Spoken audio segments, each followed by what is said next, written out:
One of those people in the entertainment industry who doesn't hate us is Mel Gibson.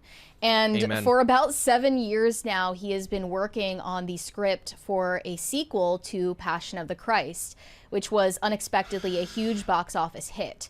And it's supposed to be titled The Resurrection of Christ, just following along the story of the gospel after... Excuse me. Want to roll it back? Start over? Nah. No? That's okay. Crisis Thank you, party. guys. Thank you, guys. Always the best timing. Do we get a crisis party? Yes. Yeah. This is our first. Yep. Let's go. What's the threshold? $100. Nice. Thank you. Okay. Okay. Everyone who's watching, thank you. Yeah. So this is obviously taking place after the crucifixion. Nobody is quite sure what it's going to show yet because there's no trailer, and they still have just barely started filming, only a matter of like maybe a couple of months ago. The big news, though, and it's kind of disappointing in my opinion, is that they've decided to recast Jesus in the movie. It's not Jim Caviezel anymore. They made the announcement earlier this week. Yeah, Mary Magdalene as well. The new actor who has been cast as Jesus for the sequel is someone I've never heard of, named Jocko Otonen. I don't know how to pronounce it because he's Finnish, and he looks very distinctly Northern European. Even compared to Jim Caviezel, who is a blue-eyed white man.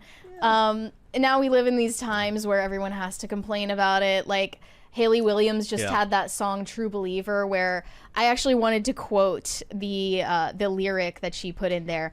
They say Jesus is the way, but they gave him a white face so they don't have to pray to someone they deem lesser than them. That is the lamest thing I've ever heard in my life. Yeah, like intellectually dishonest and lame. We've heard it all before, but some people pointed that out, like just to be cynical. One reply here says, Mel Gibson was like, I really need to appeal to my MAGA and red state base and make Jesus as lily white as possible. Why debunk the ridiculously narrow belief that Jesus was white? At least he browned Caviezel for the role before. This time he is in full DGAF mode. It's called being tan, bro. It's like imagine not worshiping skin color, right? That's basically where these people are at. They have no conceptualization. Here's the difference, dude. If I were to find out that Jesus's skin was darker, literally any skin color, I would still worship him. He's the Logos incarnate. These people, if he appeared to them as white, they would absolutely reject him with 100%. Yeah, we have another 20 from Pop Culture Junkie. Great discussion about the trailer, mature, reasoned, and well thought out differences of opinion. Great to see people having a good debate without yelling. Very rare. Bravo. It would be it would be good to hear the opinions of, because I saw, so one of the things that several people in the chat said, and I'll give them the credit on this, is that people who seem to have read the books, or at least claim to have read the books, seem to be excited for it. They said, I've read the books, it looks good to me. So again, there adds a level of depth there if you've actually consumed the material, but it's like, I hadn't read the Game of Thrones books either. So sorry, I was no, go ahead. Going ahead with the recasting. Can I make a comment on the book thing real quick though? So I'm curious about this because so far what we've seen is this teaser. We don't actually know the degree to which it follows the storyline. I'm curious like what they were most satisfied by. The costumes, the action, again, knowing nothing about the story. We'll circle back to it at the end of the show. I take their word for it. I don't know the books, but I'm curious what they were able to glean from that they thought worked. Yep. So I will say it's a little bit distracting for Jesus to be this Viking-esque in the movie if they don't do a lot in terms of makeup and hair. It's the same thing that happens anytime you see it. It's funny, we were talking about high fantasy. So whenever the set photos came out for The Witcher originally, for the first season of The Witcher, everybody joked about how awful the costumes looked like, and it's like because you're not seeing them well lit. There's a lot of work to be done on this guy. He doesn't even have the hair. He's gonna have to go through a makeover. Okay, he's gonna have to go through a Jesus makeover. As you can see in this photo from the Passion of the Christ of Jim Caviezel, they put him in these contacts to darken his eyes because he's blue-eyed, and they also had him, I'm sure, like get a tan before the role. Or it's because he had to sit outside for 18 hours a day on the cross while they were filming. Fittingly, a very difficult production process. This Jim guy Caviezel. better hope that it goes smoother than what happened. Well, I was to just Caviezel. assuming like it's gonna be easier to film this one because you're not Yeah, getting it's not crucified. the passion. Yeah, it's true. That it probably will be. Yeah. It probably will be. I'm excited to see it. I understand why they have to recast Caviezel. It's sad, like you were mentioning earlier, you wish they could de-age him. Yeah. I'm on the same page. I think it would be really cool, but then obviously if they couldn't do it in a way that didn't look cheesy, it would just really ruin the film. And Sure. you can't have a resurrection story where Jesus looks 20 years older than when he was crucified. It doesn't work. So I get it. It is a little bit sad because Caviezel was great. Right. Caviezel was great. Well, Somebody pointed out they point said he is also that- had a prosthetic nose. Oh, okay. So Did I mean he? that makes sense. Controversial. Now that I see it, yeah, that's not what that's not the Controversial shape of for his its nose. time. Well, my disappointment with it isn't even that I'm super attached to the idea of Jim Caviezel playing this role. And that no one else can do it, right? Because Jonathan Rumi is hugely popular Yes, he playing is Jesus in very- The Chosen. Wait, But could they have gotten him? I mean, probably not because Couldn't have he's still afforded him? filming The Chosen. But Also, it would seem too much It like would- a crossover, too which is much- a weird Oh, thing they'd to be call like, it it's a a shared crossover. yeah, universe. people would think it's like the Jesus cinematic universe. Or something but like weird, the yeah. problem here is now that they've lost Jim Caviezel's name on the ticket, this will reach so much of such a smaller audience. Like this would have made so many countless millions more dollars in theaters if Jim Caviezel were in it. I don't know if that's true. I don't. So I see the point. But Jim Caviezel, when he made Passion of the Christ, he was on his way up in Hollywood. Like he was getting a lot of big roles at that time. And the story, as it goes, is that that's kind of what ended his rise to power in Hollywood. Was basically Mel Gibson called him and said, "Do you want to destroy your career with That's me?" right. Do you want to destroy your And career? he said, sure, because he's devout and he believes in the message. And his career never recovered in the same way. Obviously, my first introduction to Jim Caviezel wasn't that. It was Person of Interest. And then, of course, I went back later and watched a lot of his back catalog, movies like Deja Vu and stuff like that. But his name being the selling point that it is, I think it's the story of the resurrection, and it's Mel Gibson that's the selling point. I know it's going to do well, but I just think they're losing people with You this. listen, you might be right. I think some people might be upset about it. I also hear what Brett's saying. A huge part of this is Mel Gibson and the story itself, but I definitely think there's a possibility of them losing money because Caviezel isn't there. And then I hope not. I hope the film bet still you- crushes. And I will say, listen, I mean, Jim Caviezel might have damaged his career doing Passion. I mean, it's almost certainly the case that he did. But whatever you sacrificed will be returned sevenfold. And frankly, that film is going to outlast any of the other films he could have been cast in if he passed it up. Right. They also announced the casting for Mary Magdalene, who was played by Monica Bellucci in the original Passion. It's now being played by Cuban actress Mariela Garcia. I don't know how to pronounce her name either. Who actually starred in Mission Impossible: Dead Reckoning. Did they say what character she played? It was Marie was her character. I don't remember her character from I the don't movie remember. though. And then they have Mary played by Kasias Smutniak. I don't you're know not going how to to know pronounce any you're of not these going to know people's the names. names of almost all of the actors because they get a lot of them Right. from it's a lot of Italian actors, a lot of yeah. I just want to give you, if you want an idea of where Jim Caviezel was in his career when Passion of the Christ, I believe, was 2004. So think about this. In 1997, he was in G.I. Jane. In 1998, he was in The Thin Red Line. In 2000, he did Frequency. He did The Count of Monte Cristo, which is how a lot of people Now they're were making in- the Countess. supposedly.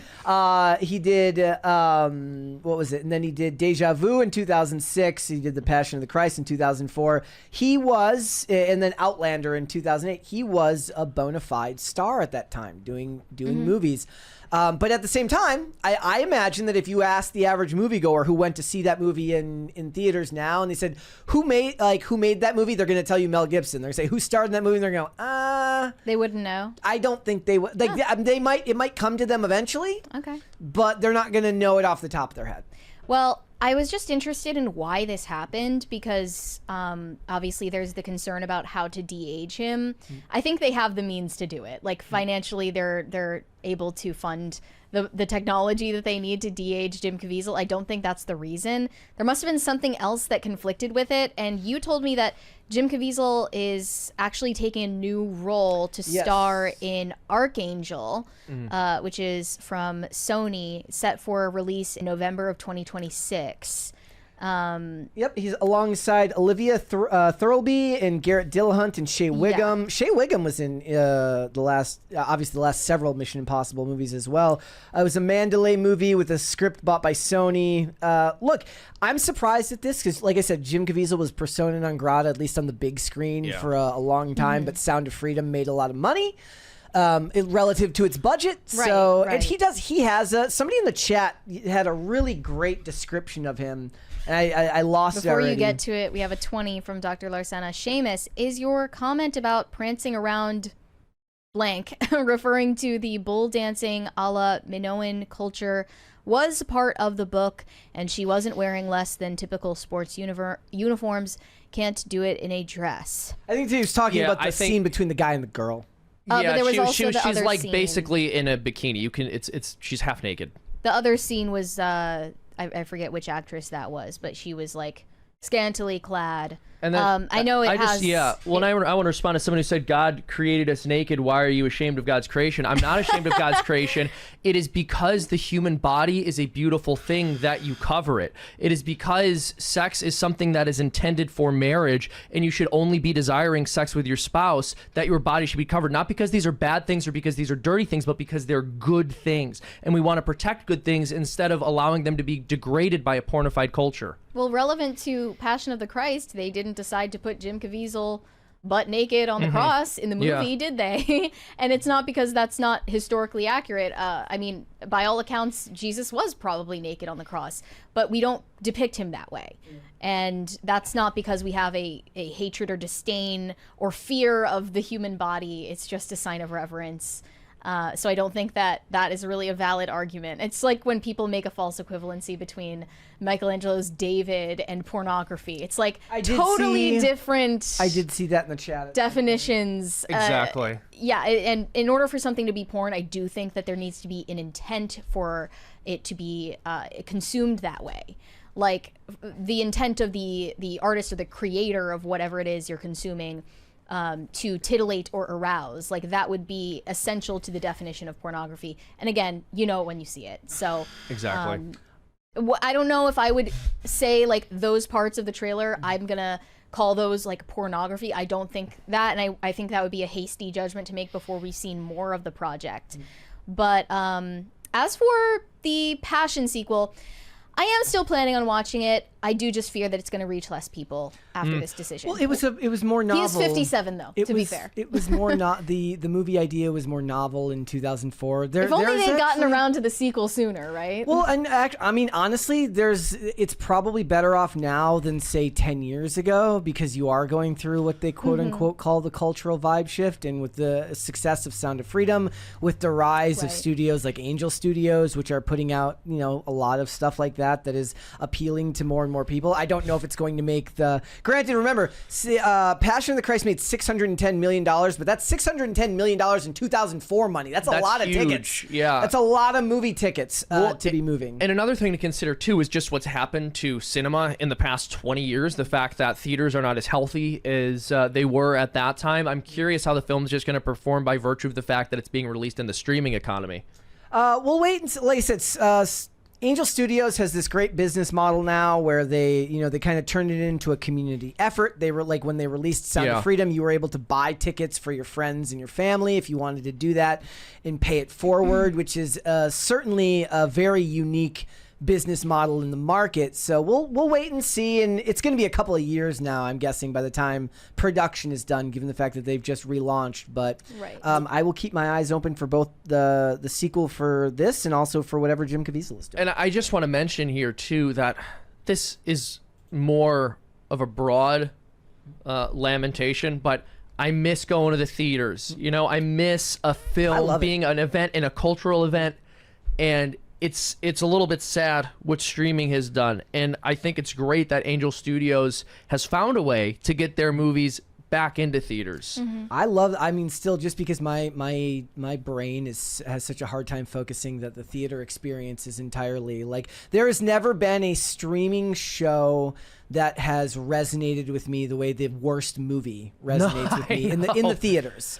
I know it's a whole experience. Well, and I don't know if this is true, but I've heard this said that what Netflix will tell producers is to make it such that their film can be enjoyed without being seen, because Yeah, people they just talk- play them in they- the background. They That tell is them to true. talk. They tell them to explain things that they would normally. They call I it, hate that, man. The name for it is Tide Pod Cinema, because you're supposed to be able to listen to it in Yeah. the background while you do your laundry. Oh, not while you eat Tide Pods. Not while which you eat shouldn't Tide do, Pods, which is bad. which is bad. We And don't do disavow that. that. We disavow that. Thanks for watching. Listen to full episodes of Pop Culture Crisis on Spotify. Keep up with us on social media and make sure you subscribe and ring that bell so you never miss the show. Bye, guys.